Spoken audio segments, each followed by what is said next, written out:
Uno de cada tres incendios domésticos inicia en la cocina, generalmente por descuidos al cocinar o fallas en las instalaciones de gas.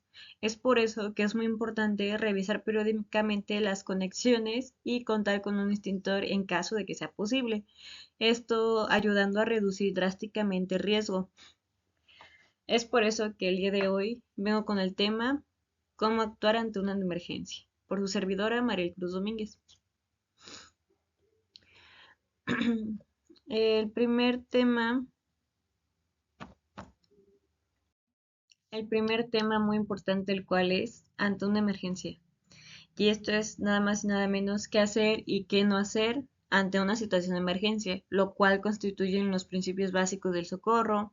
Y esto, pues, ante todo es muy importante, ya que son unos pasos que se deben de seguir ante la mayoría de las emergencias.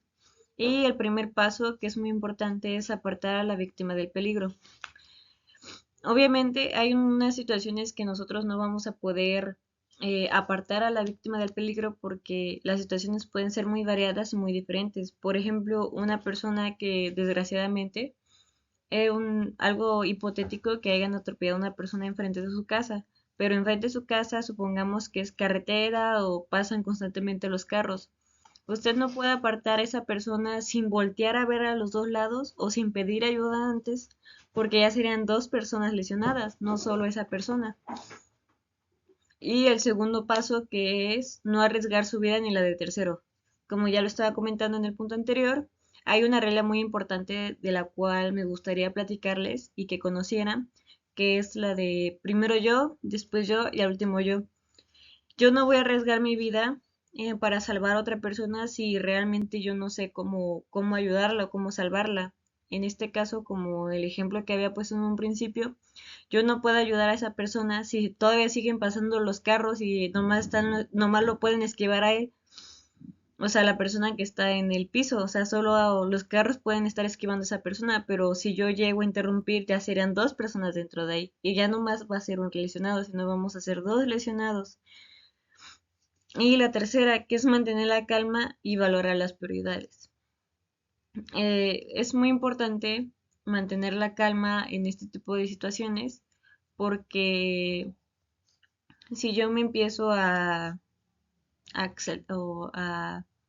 como que a sentir estos nervios que la mayoría de las personas tenemos o no puedo controlarlo y empiezo a gritar, empiezo a pedir ayuda, empiezo a llorar y yo no puedo hacer nada.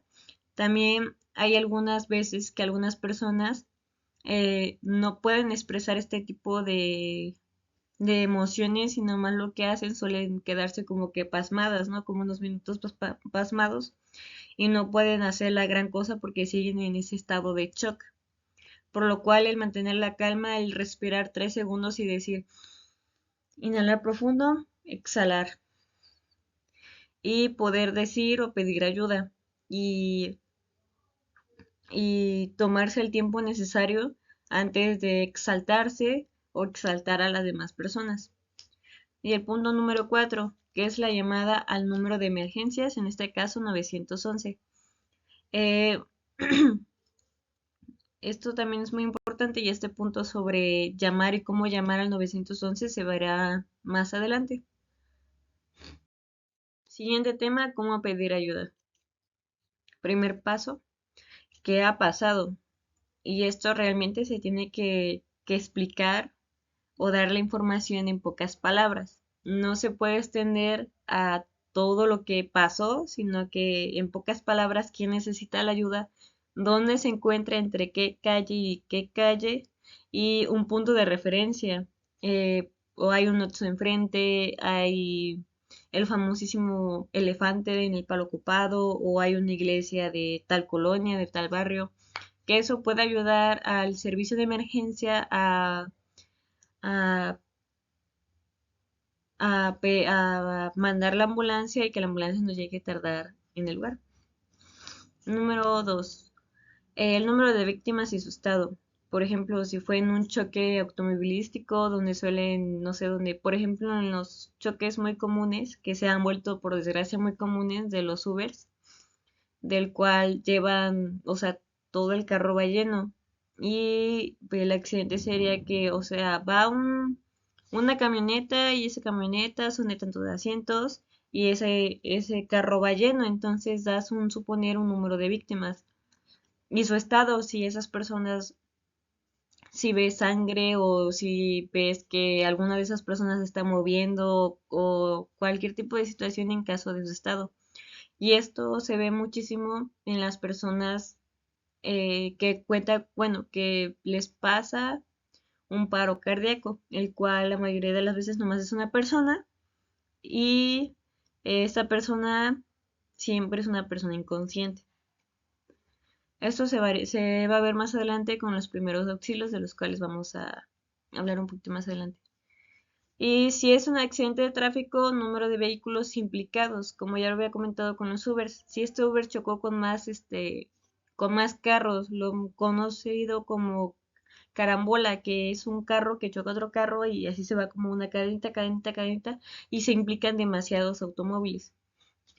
Y el número 4, que son señalar factores agravantes, como el humo, como el fuego, como los gases, como si hay heridas atrapadas, si hay líquido derramado, gasolina, y etcétera, un sinfín de situaciones de las cuales pueden ser muy importantes, como es el gas LP en caso de una casa en el hogar. Tipos de emergencias en el hogar. Es muy común, aunque no lo crean, es muy común las emergencias en los hogares. Y una de ellas, pues, es la fuga de gas. Esto sobre las conexiones flojas, las mangueras dañadas, los tanques de gas en mal estado, suelen ocasionar fuga de gas de los cuales se pueden agraviar su situación. Los incendios, que la mayoría de las veces son causadas por los circuitos, las velas o accidentes en la cocina. Y esta etapa de los incendios se da muchísimo en diciembre, por ejemplo, que la mayoría de las personas suelen conectar muchísimas luces en una pequeña extensión o hay personas que adornan demasiado su árbol con muchas luces, lo cual puede ocasionar un, un fallo eléctrico y poder quemar mayor parte del árbol y por ende, si no se dan cuenta antes o si no toman medidas de precaución, podría llegar a un suceso más grande. Y las explosiones, que son la acumulación de gas en ambientes cerrados con fuentes de ignición. ignición. Em, y esto se da mucho en lo que son las cocinas, al momento de no, o sea, al momento de no tener, como ya lo había comentado, las conexiones flojas, las mangueras dañadas o los tanques embalesados, puede llegar a una acumulación de gas en el ambiente cerrado y después generarse una explosión. Y este sería el último tema y sería el qué hacer en caso de una emergencia. Los principios básicos y el primero es identificar la emergencia, qué es un accidente automovilístico, es una fuga de gas, es un incendio, es una explosión y ante todo el siguiente paso es mantener la calma, no estresarse, no exaltarse sería la palabra y no exaltar a las demás personas. El número dos, si este caso es una fuga de gas en un ambiente cerrado como es en la cocina, obviamente sería pues cerrar la llave de paso del gas. Y esto se da demasiadamente, demasiado, demasiado, demasiado en el hogar. Es una de las emergencias muchísimo más comunes de lo que ustedes creen. Y la segunda es ventilar el área. Si nosotros mantenemos el ambiente cerrado, lo que puede ocasionar es una acumulación del gas, del cual, como ya lo habíamos hablado en la diapositiva anterior, se puede agraviar y puede ser una explosión. Y el siguiente punto, evaluar la casa. Ya cuando haya ventilado el área, es entrar, evaluar, checar todo, si todo se encuentra bien, si ya no permanece ese olor característico del gas LP y así poder dar, dar, dar una siguiente al siguiente punto, que es llamar a los servicios de emergencia. En este caso, si la fuga de gas no pudo ser controlada, no la pudieron cerrar, no pudieron cerrar el paso de llave o este paso está dañado y sigue saliendo más gas, sería momento de llamar a los servicios de emergencia, el cual es 911 y si en este caso cuentan con una unidad de bomberos, como es en el caso de Izúcar de Matamoros, que viene un apartado con todos los números en caso de una situación de emergencia de diferentes tipos de situaciones. Por ejemplo, si es una fuga de gas, obviamente vamos a llamar a los bomberos.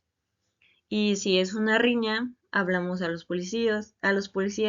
Y si es una persona inconsciente, hablamos a las ambulancias. Este tipo de tema lo vamos a hablar más adelante en las siguientes diapositivas.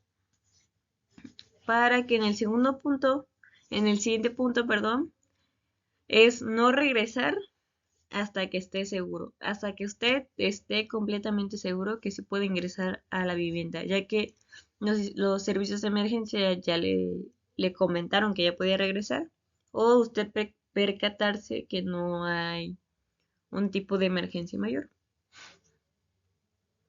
Y acabando esta diapositiva, les voy a mandar una serie de preguntas, un pequeño cuestionario del cual ustedes van a contestar. Espero que lo contesten bien, ya que esto va, pues es parte de su calificación y para ver si estamos bien con los temas que les impartí o le damos una revisada a alguno de estos temas.